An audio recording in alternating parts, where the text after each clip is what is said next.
What's up guys, and welcome back to another episode of Career Mode. This is episode number 39. We start this episode off on the back of a big victory at Villa Park against Aston Villa by 3-1 to keep us in the hunt for the Champions League places with 8 games to go. With a scouting update as we begin April and take a look at our youth players here available for selection. I mentioned in the last episode, I might from next season always just show you the players I pick up and not show you the players I reject. I kind of like to show you the full list of them so you can possibly see my thought process as to why one got picked up and one didn't, but it's quite simple to be honest. I very rarely pick up a player after just 1 month of scouting because the potential range and the overall range will always drop over time. But so it's, the longer you scout, the better, basically, to give you a better indication of how good they actually are. But yeah, the key really is just look for the highest potential range possible. And also now, because we're such a good team as well, if a player's got a laughably low overall at like 29 to 49 range, chances are they're not worth taking a punt on, as they'll take far too long to develop. So, our fixtures for April: Arsenal, Manchester City, Southampton and Manchester United. And West Ham in the Premier League and Manchester United in the FA Cup semi-final. Buckle up, because this is the biggest month of the series so far as we go for our first cup final appearance and also try and keep ourselves in the race for the top 4. Heading into the game, you see it in the top left, 4 points the gap on us and Mikel Arteta's side. 8 games to go. Win this game, we cut it to 2. To 1, lose it, and it gets extended to 7. Could not afford a loss in this game to keep our Champions League dreams alive. 7 minutes in, what happens? We go a goal down. Victor Osimhen turns in the cutback. Such a deadly striker. Napoli paid so much money to bring him in from Lille, but the guy is absolutely extraordinary. A pure goal scorer if I've ever seen one. Brentford behind, it's 1-0 Arsenal. And again, in a game I couldn't afford to lose, I just couldn't create that many chances. Once again, like in the game against Liverpool recently, I was restricted to long-range shots in this game. Tony denied from range, it was still 1-0, and then just past the hour mark, our best chance fell here. Gutierrez amongst the goals recently, couldn't keep the volley down, skied it so high, I think it went into the car park. So, still down by a goal, 66 minutes in, the Gunners looking for their second, and they'd find it as well. Victor Osimhen is as good in FIFA as he is in real life. If you've never used this guy in FIFA Career Mode, guys, you've got the cash. I promise you, you won't regret it. Bring him in. He's absolutely rapid, technically he's amazing, and his finishing ability is up there with the very best. He scored both in this game, that one from a tight angle as Arsenal go 2-0 up. I wasn't going to give up, and 75 minutes in, trying to get back in the game once again, Leno my source of frustration, denying Gutierrez, and we were getting chances, we were getting opportunities. I wouldn't necessarily say they were clear cut, we played some pretty decent football, got players into decent positions, and with 3 minutes to go, Lookman finds Mbuemo. The movement was good, the passing was decent, just couldn't create that many chances, but once we got the best one, we did take it. Brian Mbuemo gets another, that's his 9th of the season, averaging 1 in every 3 this year. But unfortunately, despite trying to get the crowd fired up, it was nothing other than a consolation final score. Arsenal 2, Brentford 1, just 1 win in our last 3. And unfortunately, with the Gunners extending the gap to 7 with 7 games to go, I'm just starting to wonder now as we drop to position 7 whether we're not going to make it. Man City right now, they're 6 points clear of us, but we do have the game in hand, so can cut it to 3.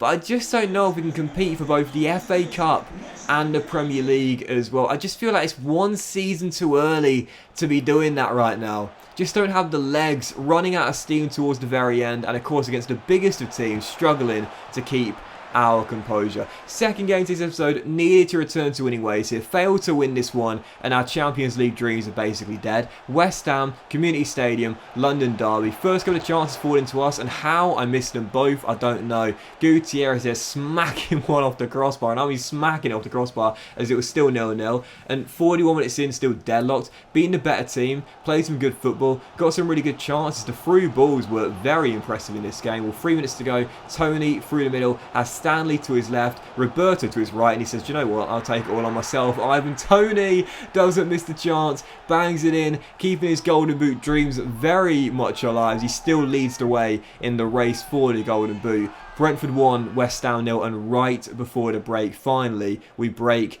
the deadlock. 28 goals for Ivan Toney in 32. He needs 5 more to set the record. He's going to do it. Well, we won't mind whatsoever as long as we get ourselves to top 4. 15 minutes to go, a golden chance for West Ham to find a leveller. Ricky rolls through Ben Rama, our former player, and Moy shows frustration as Raya makes the save, and in the end, that was how the game would finish. Played really well in the first half, but you know the cliche, thought it was going 2 halves. In the second half, did basically nothing.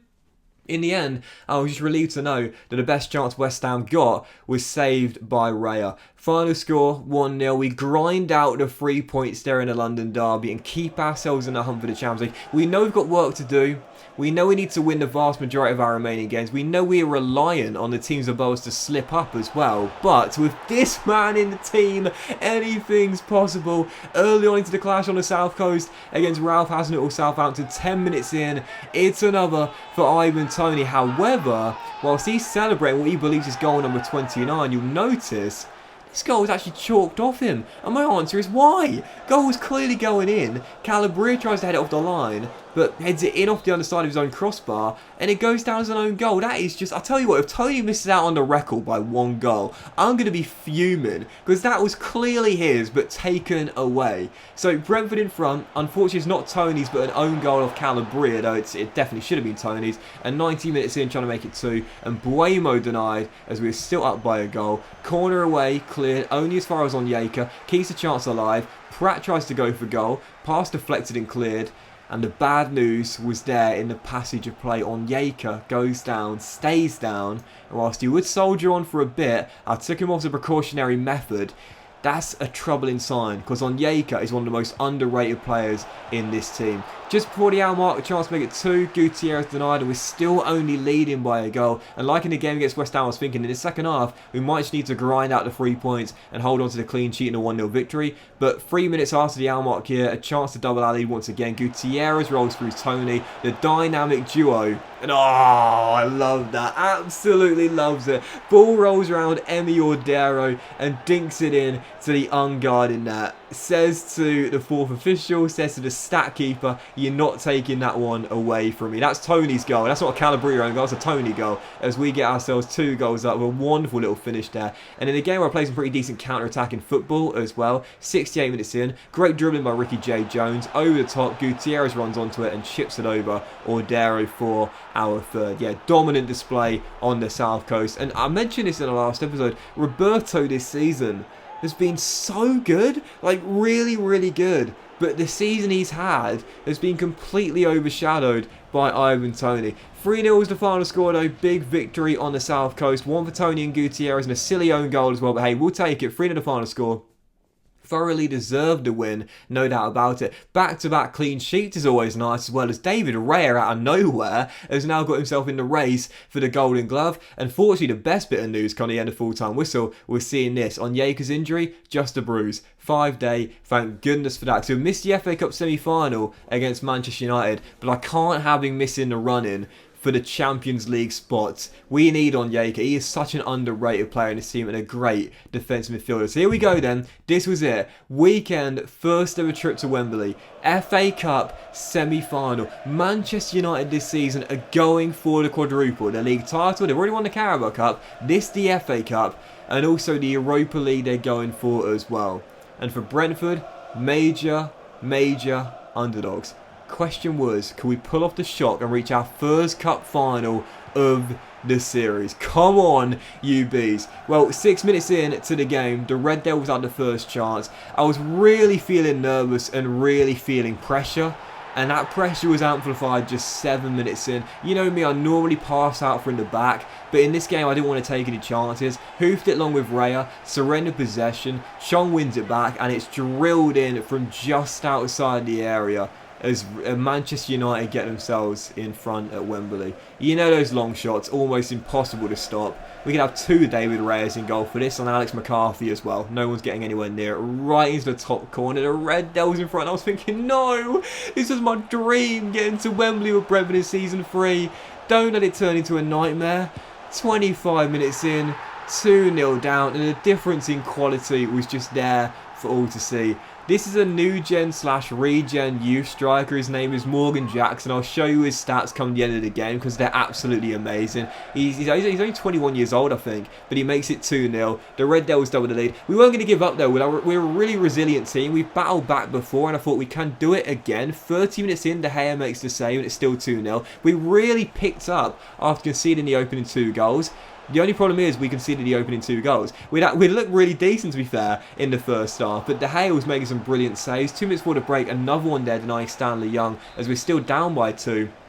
But again, I was saying to the boys on the sidelines, keep it going, because at the moment we're doing well, we're just not getting the luck. That header there goes wide as we're still down by 2 at the break, but the way we ended the first half was encouraging. So I thought in the second half, get a chance and take it, and we're right back in this game. 4 minutes after the restart, and the frustration was there for all to see. We'd had the chances, we'd had some decent ones, look, man fires wide, but we still found ourselves down by 2. And what's that old saying? If you don't take your chances, you will get punished. Well, just after the hour mark, still trailing by 2. Bruno Fernandes, one of my arch nemesis on FIFA career mode, just like Heung-min Son, always scores against me, drills it in to make it 3, and that would do it. And it was sickening as well because, to be fair, like, I had a lot of chances. The way we ended the first half and began the second was really impressive. Like, despite being 2-0 down, we were still giving it our all and going for it, but to be fair, I don't know what it is, man, seriously, but sometimes I just feel pressure. The first goal, I definitely hold my hands up and say it was my fault. Hoofing it with Reyes, surrendering possession, not trying to pass out from the back, and then for this goal as well, answers on a postcard, what I was doing, I don't know, I really just felt the pressure. 3-0 became 4, Jackson bagged his brace, and that was that. Our dream debut at Wembley ends as a nightmare. But again, you look at the stats here, 4-0 was a harsh scoreline. I didn't even play that badly. It was just my defense was comical. I couldn't handle the pressure. I couldn't handle the nerves. The Red Devils are through. 4-0, a bit unfair, I would say, but just one of those things. But in my post-match interview, I said it best. We're just not at this level yet. We're getting there. It's the first time we've been here. And this is a long-term project. There's an awful long way to go with this Brentford team. We've done well to reach semi-finals, but humbled by the Red Devils, and proof is in the pudding right there. There's still a long way to go. With 5 games to go in the season, we've got a game in hand on Man City and Chelsea. We've got Man City next. If we win, it will cut the gap to 3 and still have the game in hand. We're not giving up on the Champions League just yet. But that was this episode of Career Mode, guys. Big fan. Hope you enjoyed it. Please drop a like. Myself to you all, have a fantastic day. And I'll see you for the next episode of Career Mode very soon.